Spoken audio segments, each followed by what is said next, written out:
మాజీ సీఎం కేసీఆర్ కాళేశ్వరం కట్టి కోట్లాది రూపాయల ప్రజాధనం వృధా చేశారని ఆరోపించారు కాంగ్రెస్ నేతలు. తుమ్మిడిహట్టి దగ్గర ప్రాజెక్టు కట్టి ఉత్తర తెలంగాణను సస్యశ్యామలం చేస్తామని చెప్పారు.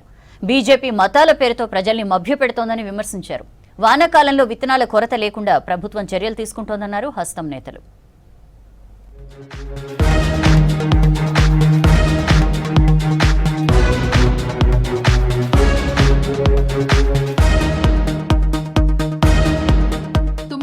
దగ్గర ప్రాజెక్టు వద్దనడంలో రాజకీయ కుట్ర ఉందని ఫైర్ అయ్యారు ప్రభుత్వ విప్ ఆది శ్రీనివాస్. కేసీఆర్ తుమ్మిడిహెట్టి దగ్గర కాకుండా వేరే చోట కట్టిన కాళేశ్వరం ప్రాజెక్టు కూలేశ్వరం అయిందని విమర్శించారు. తుమ్మిడిహెట్టి ప్రాజెక్టు నిర్మిస్తే అతి తక్కువ ఖర్చుతో గ్రావిటీ ద్వారా ఎల్లంపల్లికి నీళ్లను తరలించవచ్చన్నారు. తెలంగాణ ప్రాంత రైతుల శ్రేయస్సు కోసం బీజేపీ ఎందుకు ప్రయత్నించడం లేదని ప్రశ్నించారు విప్ ఆది.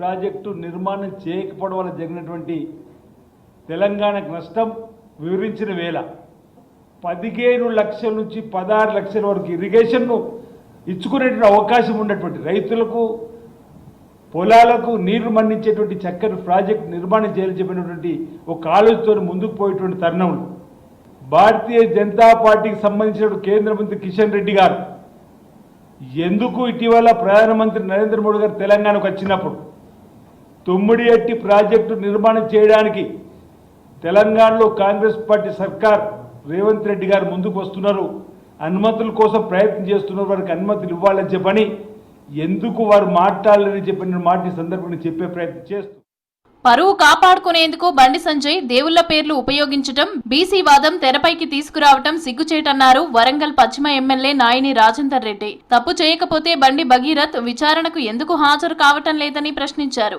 కులాలు, మతాలు, ప్రాంతాల పేరుతో ప్రజలను మోసం చేయటం బీజేపీకి అలవాటైందని మండిపడ్డారు ఎమ్మెల్యే నాయిని రాజేందర్ రెడ్డి. అంటే మీ పార్టీల మీ బీజేపీలో ఎప్పుడు ఏది చేసినా జై శ్రీరామ్ అంటే అన్ని పోతాయా? ఆవేశంగా ఓన్ కంటతడి పెట్టి ఇది చేసుకుంటే సమస్య పరిష్కారం అవుతుందా? నీ చేతున్నది నీ కొడుకుని తీసుకొచ్చి సరెండర్ చేయొచ్చు కదా, ఎందుకు చేయలేకపోయినావు? రాజీనామా చేత కాకపోతే ఒక సెంట్రల్ హోమ్ మినిస్టర్గా ఉండి నీ కొడుకును సరెండర్ చేసి ఇది చేయలేకపోయినప్పుడు ఎందుకు నీకు ఆ పదవి? పొద్దుగా లేస్తే ఎవరన్నా ఏమైనా దాని మీద నోరు ఇరుసుకబడి పడేటోళ్ళు మీ బీజేపీ వాళ్ళందరూ ఇప్పుడు ఏం సమాధానం చెప్తారు? ఒక్కడు మాట్లాడట్లే బీజేపీ వాడు. ఏమైనా చేయటాలు, తప్పులు చేయటాలు, ఇదంటారు, అది చేయటాలు, ఏమంటే బీసీ అంటాం, లేదంటే జై శ్రీరామ్ అనటం, ఇదే దుకాణమా? అరే 4 మంచి పనులు చేసి ఈ పని చేసినా మేము మాకు గొప్ప వాళ్ళం అని చెప్పి చెప్పుకొని బతకండి. రజకుల అభివృద్ధి కోసం కృషి చేస్తానన్నారు రజక కోఆపరేటివ్ కార్పొరేషన్ చైర్మన్ దాసరి రాజు అజయ్ కుమార్. అతి చిన్న వయసులోనే తనపై నమ్మకంతో కాంగ్రెస్ పెద్ద పదవి అప్పగించిందని చెప్పారు. హైదరాబాద్ లో రజక కోఆపరేటివ్ కార్పొరేషన్ చైర్మన్ గా బాధ్యతలను స్వీకరించారు దాసరి రాజు.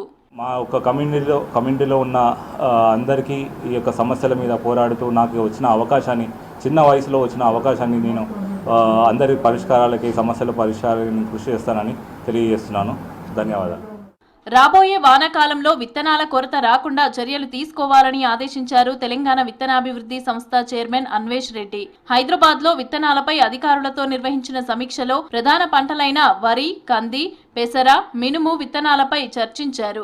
వ్యవసాయ శాఖ నిర్దేశించిన వరి రకాలను ప్రచారం చేయాలని ఆదేశించారు. ప్రభుత్వం రాయితీపై అందిస్తున్న పచ్చిరొట్ట విత్తనాలను రైతులకు సకాలంలో అందేలా చర్యలు తీసుకోవాలన్నారు. పంట మార్పిడిలో భాగంగా NFSNM పథకం కింద రాయితీపై సరఫరా చేస్తున్న కంది, పెసర, మినుప విత్తనాలను మే నెలాఖరులోగా రాష్ట్రంలోని అన్ని మండలాలకు చేరేలా చర్యలు తీసుకోవాలని సూచించారు.